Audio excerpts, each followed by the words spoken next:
चैत्र वासंतिक नवरात्रि 19 मार्च गुरुवार से प्रारंभ हो रही हैं, जो कि 27 मार्च को समाप्त होंगी। बता दें कि इसी दिन से हिंदू नववर्ष विक्रम संवत 2083 की भी शुरुआत होगी। नवरात्रि के दौरान माँ दुर्गा जी के 9 रूपों की विधि पूर्वक पूजा की जाती है। धार्मिक मान्यताओं के अनुसार इस दौरान माँ दुर्गा जी की पूजा करने से भक्ति की हर मनोकामनाएं पूरी होती हैं और जीवन के सभी संकटों से मुक्ति मिलती है। देवी भागवत पुराण में वर्णन है कि माँ जगत जननी नवरात्रि के दिनों में एक विशेष वाहन पर सवार होकर धरती पर आती हैं। तो इस बार माँ पालकी पर सवार होकर आ रही हैं, जो कि कुछ प्राकृतिक असंतुलन या अशांति का संकेत है, जैसे कि सामाजिक उथल पुथल की ओर इशारा करता है। ऐसे में पूजा और दान व सत्कर्म करने से सब कुछ ठीक होगा। वहीं 27 मार्च को नवरात्रि में माता की विदाई हाथी पर होगी, जो कि सुख समृद्धि और अच्छी वर्षा का प्रतीक माना जाता है। ऐसे में माँ जाते जाते अपने भक्तों को आर्थिक तरक्की और खुशहाली का आशीर्वाद देकर प्रस्थान करेंगी।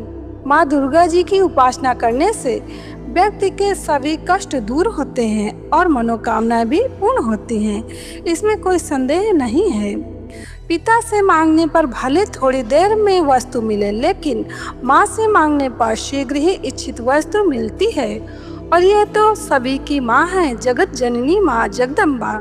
यह अपने भक्त को उदास व दुखी कभी नहीं रखना चाहती हैं और अपने भक्तों के कष्ट शीघ्र दूर करती हैं। वो शक्ति स्वरूपा है। किसी भी क्षेत्र में सफलता पाने के लिए शक्ति की आवश्यकता अवश्य पड़ती है। इसलिए शक्ति को संजोए रखने के लिए शक्ति की उपासना श्रेष्ठ होती है। तो अब समझ लीजिए घट स्थापना यानी कि कलश स्थापना का शुभ समय क्या रहेगा।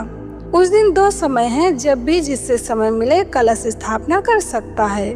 तो कलश स्थापना का शुभ मुहूर्त 19 मार्च 2026 गुरुवार को सुबह 6:52 से सुबह 8:06 तक है। तो यह तो पहला समय है, लेकिन जो दूसरा समय है वो समय बहुत ही महत्वपूर्ण है, जो कि अभिजीत मुहूर्त, और इस समय कलश स्थापना करना बहुत शुभ होता है। तो दूसरा समय दोपहर को 12:22 से दोपहर 1:11 तक है। तो इस तरह से कलश स्थापना के 2 मुहूर्त हैं। जब जिसे समय मिले कलश स्थापना कर लेना। दोनों ही समय बहुत शुभ हैं। कलश स्थापना करने से घर में सकारात्मक प्रभाव बना रहता है। कुछ लोग सोचते हैं कि हमारे पास समय नहीं है, घर में रहने का, बाहर जाना पड़ता है। तो ऐसी अवस्था में भी घबराइए नहीं, संकोच मत करिए कि अखंड ज्योति जलाएंगे तभी माता की कृपा होगी। आप बिल्कुल आसान पूजा कीजिए। जितने समय आप पूजन कर रहे होते हैं उतनी समय तक ज्योति जलाएं और पूजन करें। परमात्मा सभी परिस्थिति में राजी रहने के लिए तैयार रहते हैं। वो सभी की परिस्थिति को भी समझते हैं। और बाहर जाते समय दीपक में घी भर दें, जितनी देर तक जले अच्छा है। दीपक बुझ जाए तो किसी प्रकार का संदेह मन में न लाएं। तो ये बात तो जो बाहर जाते हैं उनके लिए है, और जो 9 दिन तक दीपक जलाने में समर्थ नहीं है उनके लिए है। लेकिन जो लोग सक्षम हैं, घर में रहते हैं, वो लोग जरूर अखंड ज्योति जलाएं, अच्छा रहेगा।